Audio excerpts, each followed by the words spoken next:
If you've seen the blue screen of death on your Samsung TV recently, then you're not alone. If you've got a frame TV and you're using an X1 cable box, then the issue is firmware related, so there's no fantastic way to fix your TV other than waiting for a firmware update to become available. If you've got an older Samsung TV, or if your TV is crashing to the blue screen of death and startup and you can't do anything, then I'll give you some tips on how to check your internal boards and your backlight to see if there's any issues there. So the most common causes of seeing the blue screen of death are software glitches. So particularly with the Samsung frame TVs, there are known firmware issues which can cause glitches with certain HDMI sources.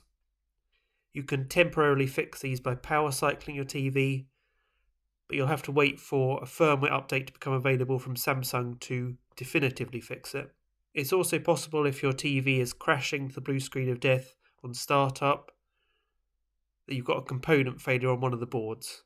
And if you're just seeing a blue tint on the screen rather than a full blue screen of death, if you're getting sound but your picture is largely blue but you can still see some of the picture beneath it, then that's likely to be a backlight failure, and I've got a separate video on how to deal with this blue tint on the Samsung TV, which is linked in the top right.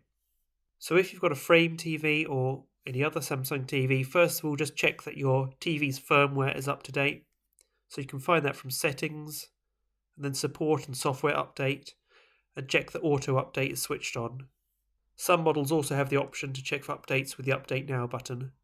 Older Samsung TVs might need to update the firmware by USB, and there's some more tips on how to do this in the linked article below. If you're running the most recent firmware update, then just try cold booting your TV first of all. So plug your TV in and switch it on, and then pull the plug out of the wall socket. Wait for a full 10 seconds, and then plug your TV back in and try switching it on again. That will reset the flash memory in your TV and should get rid of any temporary software gremlins. You can also try power cycling your TV. So for that you switch off and unplug your TV, then hold down the physical power button for at least 15 seconds. Wait for at least 30 minutes for any residual power to drain from the TV's capacitors, and then plug your TV back in and try switching it on again. If you're only seeing the blue screen of death with some HDMI sources, then try changing which HDMI in socket you're using on your TV, because they often have separate connections to your TV's main board, and that will rule out any problems with that HDMI socket. Also make sure that you're using a cable that isn't damaged and that's relatively new. So some newer 4K devices do not necessarily work well with older HDMI 1.0 cables, and you'll really need an HDMI 2.0 or high-speed cable for decent 4K performance. So that will be written on the cable itself. You'll either see HDMI 2.0 or high speed written on it. If your TV is totally crashed and you can't get past a blue screen on startup, then likely something has gone wrong with one of the internal components or connections within your TV. So if you feel capable, then drain any power from your TV by unplugging it, holding down the power button and waiting for 30 minutes or so. And then you can undo the screws in the back panel of your TV to take it apart, and you'll then see these three boards. So there's three main types of board within your TV. There's the timing control or T-Con, there's the power board, and there's the main board. And you'll also see some additional boards such as Wi-Fi modules or remote receivers depending on the model. The timing control board is a small PCB that drives your TV's panel, and it translates the signal from the main board to each pixel row of your screen. The main board is where you plug in your HDMI cables and other connectors, and it contains the logic for your TV, so translating the input into a signal, which then goes to the T-Con. The power board is where you plug in your power cable, and which converts your home electricity supply into a current and voltage that your TV can use. In some newer models, the T-Con is integrated into the main board, and you can tell that because the two ribbon cables going to the T-Con instead will just go straight to the main board. And the first step is just to simply check that all of the cables are tightly seated. particularly those between the power board and the main board and the T-con, and between the T-con and the panel. So loose cables are very common causes of TVs crashing to the blue screen of death on startup. You should just carefully remove each of the cables. Some of them will have a catch on them, so the T-con cables, the T-con ribbon cables have a little catch that you can push down first. Then all of the cables will come out with a small amount of force. You won't need to force any of them really.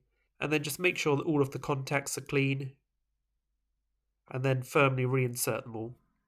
If that doesn't help and you're interested in looking at this further, you can try disconnecting one of the ribbon LVDS cables that connects the T-con to the main board, and then switch your TV back on and see if it comes on and if any picture is there. You can then try the process again by disconnecting this cable and reconnecting the other cable and switching your TV on. And if you get picture and your TV works as normal with either of the cables connected, then you know that the problem is either with your T-con or main board.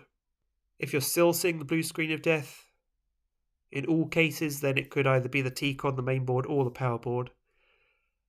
So what you then really need to do is to get a multimeter and then just check each of the components in turn and confirm that they're all delivering correct power. So the easiest way to start is with the cable connectors themselves. You can then disconnect the cable from the connector. There'll be a little written note printed on the PCB which will show the voltage that should be expected from each pin, and you can then use a multimeter to check that each pin is matching that voltage. If not, you can then trace back the circuit and find the failed component on the board. You can then either replace the component yourself or just replace the board, which is usually easy enough to do because they're generally only around $30 or so from eBay. If instead of your TV crashing to a blue screen of death, you've just got a strong blue colour over your screen, but the sound is still working and you can still make out some of the picture, then in that case, you've got a backlight problem. So I go into more detail in the linked video in the top right about how to diagnose this. But essentially you'll need to replace your backlights. And if you need to do this, then there's some additional linked videos below on how to replace the backlights. The blue tint is caused because most TVs use blue light LEDs as their base, and they then have a phosphor yellow coating over the LED, and so the blue light shining through the yellow coating creates white light. But over time, thermal degradation can cause the phosphor layer to burn off, and that means that the blue light is coming through unfiltered, which gives your screen a strong blue colour. You can't replace this phosphor layer, but you can simply replace the LEDs. The LED strips come in various lengths, and they're about $30 to $50 or so to get a full set of replacement LED strips from eBay. So you just put your TV model number into eBay, and you'll easily find them. You can easily test whether the backlights are the cause of the blue tint if you have a backlight tester, or if you just get a couple of AA batteries or a 9-volt battery, make a little circuit with 2 pieces of wire, and then create a circuit with each individual LED in turn, and the batteries should be enough to light up each LED, and you'll be able to see if there is blue light coming through or if there's white light coming through. And if there's blue light from the LED, then they will need to be replaced. And I've shared another video on how to replace the backlights. If you want to prevent the LEDs from burning off their phosphor layer in the future, then just make sure you do not set your backlight to 100% brightness, which is often how these TVs come set from the factory. So just turn the backlight brightness down and you shouldn't see the blue tint again in future. And there's some more tips on all of this in the linked article below.